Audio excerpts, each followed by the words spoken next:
और चीज़ भी थी, मतलब देखिए दुनिया ने एतराफ़ किया। एक तो हमने देखा कि इमरान खान साहब ने भी अभिनंदन को 2 दिन बाद ही उन्होंने जज्बा खैर सगाली के तहत जो है वो वापस उनके वतन भी भिजवा दिया है। लेकिन क्योंकि हमने इतनी अच्छी खातिर मदारत की, कंगी शंगी करके, मुँह शू तो के, चंगे से कपड़े पहना के हमने उसको चाय भी पिलाई। खैर चाय तो हमने पहले पिलाई थी, और उस वक्त चाय पीते हुए अभिनंदन ने कहा था tea is fantastic, tea is fantastic. So फिर जो टी थी, अब आप देखें कि क्या कमाल टी थी कि जिसकी रकम, मतलब जिसकी अगर आपने वो पैसे तो वो एक मिग 21 तैयार है, ऐसी कमाल महंगी भी चाय और सुथरी चाय पाकिस्तान की। लेकिन तारीफ होगी जनाब, हमने कितने बेचारे हल्की सी आंख सूजी भी। हाँ नहीं ऐसा मेरे अबू मुझे कहते तुम लोगों की नकलें उतारती हो, लेकिन इसकी ऐसी कुछ जानती वैसे नहीं। लेकिन वैसे बात यह है कि फिर भी उनका ये जुमला खुद देख ले, ये देख ले। अब मुझे बताएं मैंने इसमें क्या गलत बात की है। अच्छा देखिए, जब कोई इंसान, मतलब अब मुझे 3 दिन से चाय ना मिली हो ना, उसके बाद मुझे भी चाय दें तो मैं यूं पकड़ूंगा कि कब कहीं गिर ना जाए, चाय ज़ाया ना हो जाए। मैं ऑनेस्टली आपको बता रहा हूँ, ये ही मेंट इट, बिकॉज ज़ाहिर है कि हमारी मेहमान नवाजी तो अल्लाह ताला जो है वो ज़ाहिर है कि हमारी सोच अपने पड़ोसियों से मुताबिक दूसरी है। स्टेरिलाइज करके भेज जाता है, साफ सुथरा करके। देखिए ना ये, अब आप ये देखें, और क्या ज़बरदस्त अच्छे कहते हैं ना फिट भी था सूट का। अब ये भी देखें, एमी शैमी वाली बात नहीं है। बट लेकिन मेरे ख्याल से मुहज़्ज़ब कौमों के अंदर यही तरीक़ेकार होता है, ऐसा ही जेस्चर जो है वो दिया जाता है। लेकिन अगर हम क्या करें, अगर हम सारे मुल्क के अंदर इतनी नफरत की जो आगे वो दिन ब दिन जो है वो बढ़ती चली जा रही है, तो उसका खैर, अगर इतनी मोहब्बत भी इसका कुछ नहीं कर सकती तो मोहब्बत का और एक तरीके का जवाब भी इनका कुछ नहीं कर सकती। In less than 24 hours we send him back with all due respect, सारा तरीक़ेकार से मैनेज करके। अच्छा चीज़ पर गुफ्तगू कर लेते हैं। Air commodore retired Pakistan air force Jamal Hussain साहब हमारे साथ मौजूद हैं। सर बहुत शुक्रिया, इट्स ऑलवेज अ प्लेजर जब भी आप तशरीफ़ लाते हैं।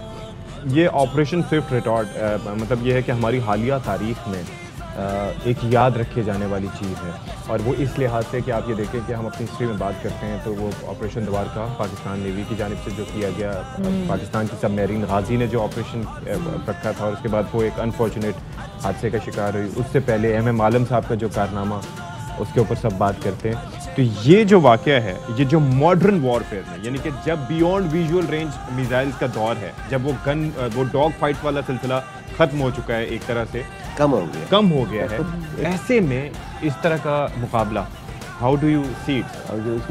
बिल्कुल आपने सही कहा। अगर इसको मैं समझा सकूँ म्यूज़िकल टर्म में, तो एक ऑर्केस्ट्रा, अच्छा ऑर्केस्ट्रा में डिफरेंट म्यूजिक इंस्ट्रूमेंट्स होते हैं, सबके अपने अपने रोल्स होते हैं, और एक कंडक्टर होता है ना, और फिर वो सिम्फनी बनती है। तो ये जो ऑपरेशन में देख रहा हूँ, it was an orchestra, absolutely 100% उन्होंने काम किया है। इसमें बहुत से थे F-16, उनको लगाया गया था फॉर एयर सिक्योरिटी, ताकि हम हमारा जो हमला आवर जहाज़ है, मिराजेस वगैरह, और ये थंडर है, उस पर हमला ना हो। F-16 और F-17 थंडर जो थे वो थे एयर सिक्योरिटी के लिए। और सर ये, सर अपने नाजरीन के लिए भी हम बता दें कि एयर सुपीरियरिटी के लिए जैसे उनके पास Su-30 है, दुनिया में मुख्तलिफ रोल्स होते हैं, उन पे हमला ना हो, क्योंकि जो खतरा था हमारे जो मिराजेस और थंडर थे जिन्होंने हमला करना था, वो तो बिल्कुल बहुत very close to the border थे, और इंडियंस उनको टारगेट कर सकते थे, जिस तरह आपने कहा बियॉन्ड विजुअल में गए। उनको बचाने के लिए हमारे F-16 और थंडर ऊपर तैयार बैठे थे, ताकि अगर कोई भी उधर आए तो वी कैन टारगेट देम, इससे पहले कि वो हमारे स्ट्राइक एयरक्राफ्ट को। और उसके साथ साथ हमारा इलेक्ट्रॉनिक वॉरफेयर का जो एयरक्राफ्ट था वो भी वहाँ पर मौजूद है ना।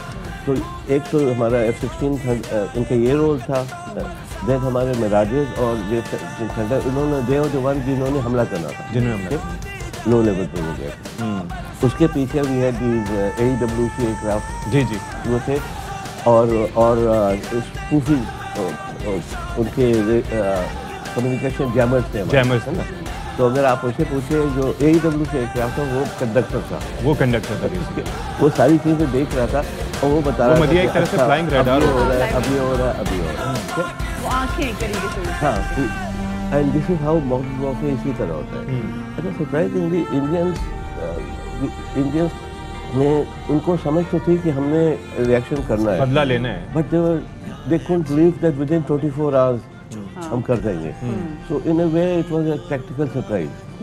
हालांकि उनके जहाज थे, उन्होंने रखे हुए थे, they had Su-30s Mirage 2000 top of Mirage भी बहुत तेज है, इवन जैगुआर्स मिग 21 BIS जो पुराना जहाज है लेकिन it has been upgraded, Bison जैसे के प्रीटी गुड एयरक्राफ्ट। और BVR मिग 21 को तो वैसे भी उनको फ्लाइंग ऑफिसर्स कहते हैं, वो तो उनके वैसे ही इतने लोग पायलट सारा जो कितने बढ़िया, लेकिन उसके अंदर चक्कर ये है कि 1965 का तो वो एयरक्राफ्ट है, लेकिन उसके बाद से अभी रिसेंटली उन्होंने अपग्रेड करके मिग 21 बाइसन कर दिया था, तो वो बाइसन अच्छा हुआ ये कि जब हमारे जाने लगे देन उनके जो थंडर वगैरह उनके जहाँ से उनकी reaction on we are monitoring, हमारे F-16 देख रहे थे कि कौन आ रहा है। So one of the Su-30 वो इन रेंज आ रहा था हमारे उनके खिलाफ, तो उनको टारगेट किया द फर्स्ट टाइम ना। हमारा रूल्स ऑफ एंगेजमेंट ये था कि डू नॉट उनको शूट इस तरह करो ताकि हमारी तरफ, बट ये ऐसा मौका था कि अगर उसको नहीं मारता तो फिर he might have then been able to, हमारे जो स्ट्राइक एयरक्राफ्ट है उनपे वो सर उसके अंदर चक्कर ये है ना कि अगर देखा जाए तो टेक्निकली उनको सुपीरियरिटी ये है कि वो जो एयरक्राफ्ट है उसका एज अ रडार उसकी रेंज ज़्यादा है, तो रेंज ज़्यादा होता है तो आपके फंसने के चांसेस फिर आ जाते हैं इसके अंदर। ये दो चीज़ें होती हैं, एक तो रेंज और दूसरा कि आपके मिसाइल की केपेबिलिटी, मिसाइल की रेंज क्या है, बिल्कुल ट्रू। तो एक्चुअली अगर आपके रडार आप 200 मील से भी देख लें लेकिन मिसाइल 50 मील है तो एक्चुअली थ्रेट 50 मील से होगा, बिल्कुल ऐसे ही। तो उस वक्त the moment he realise one of our pilot कि ये थ्रेट बन रहा है हमारे स्ट्राइक प्लेटफॉर्म का, तो उसने ही फायर दी, in a way he violated the rules of engagement, but he had to, but he had to, हमें ये बताया गया था कि रूल्स ऑफ एंगेजमेंट अपनी जगह है, लेकिन सिचुएशन को देखकर, सिचुएशनल अवेयरनेस को देखकर आपने हमला करना है। अच्छा, तो मेरी खबर है वो मिसाइल एक हिट Su-30 डैमेज किया, ओके, एंड देन जो पोस्टमार्टम हमने किया था आफ्टर द एक्सरसाइज रडार की तरफ से, वो Su-30 then started to run away, probably वो आदमपुर हरवाड़ा से आया था मोस्ट लाइकली, और उसको हम ट्रैक करते हैं रडार पे क्लोज टू आदमपुर हरवाड़ा वो गिर गया, ओके, जो इंडियन एक्सेप्ट नहीं करते। और एक और वजह भी है विच आई एम कंफर्म कि वो it was hit and most likely it's crash, क्योंकि within a week India की एक खबर आई कि 2 ऑफ द Su-30 पायलट वो they were killed in a road accident. Oh अच्छा, पायलट ये नहीं बता रहे कि क्या हुआ, ये रोड एक्सीडेंट के कारण Su-30 हमारा नुकसान नहीं हुआ, लेकिन नहीं मुझे एक चीज, वो पायलट की डेथ को नहीं छुपा सकते थे ना, तो उन्होंने एक खबर छपाई एक हफ्ते में कि हमारे 2 पायलट एयर एक्सीडेंट भी कैसे थे, एयर एक्सीडेंट में मारे गए। मुझे एक बात बताएं कि एक तो मिग 21 जैसा एयरक्राफ्ट है जिसको मतलब ये है कि एक पुराना सेकंड जनरेशन एयरक्राफ्ट, ठीक है, मिग 21 सर वो सेकंड जनरेशन आपका aircraft, no third generation, BIS is not second generation, मतलब मिड वे कहीं पे है ना, लेकिन आप Su-30 की बात कर रहे हैं कि जो कि 4.5 जनरेशन का एयरक्राफ्ट है उसको हिट करते हैं और वो pilots don't even make out of the aircraft. वो देखो 2-3 चीज़ें थी ना, एक होता है कि ऑन पेपर रेंज आपके जो मैन्युफैक्चरर बताते हैं कि इतने पे आप कर सकते हैं, हाँ। और एक होता है एक्चुअल रेंज, हाँ।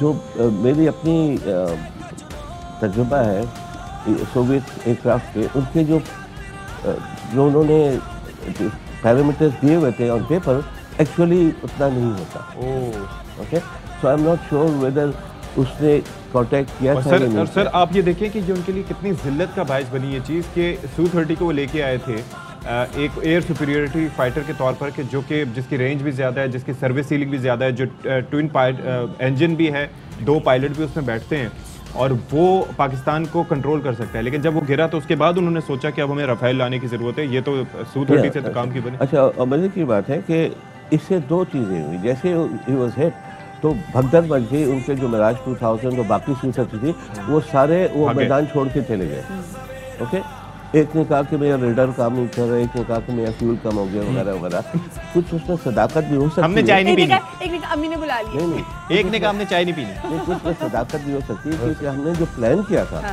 वो इस तरह प्लान किया था, हमें पता था कि ये जो उनके जिस एयर डिफेंस के लिए जो आए हैं वो कब when did they take off, and we knew कि कब इनका फ्यूल कम हो जाएगा, so the whole thing orchestrated है ना, that was beauty of it. अच्छा, अब बात अभिनंदन की आ गई है, मेरा थोड़ा सा मुख्तलिफ है आप लोगों से, आई थिंक उसको जो अवार्ड दिया बिल्कुल सही दिया, बिल्कुल बिकॉज आप अगर देखेंगे he is the only one जो हमसे लड़ने आया, बाकी सारे भाग गए।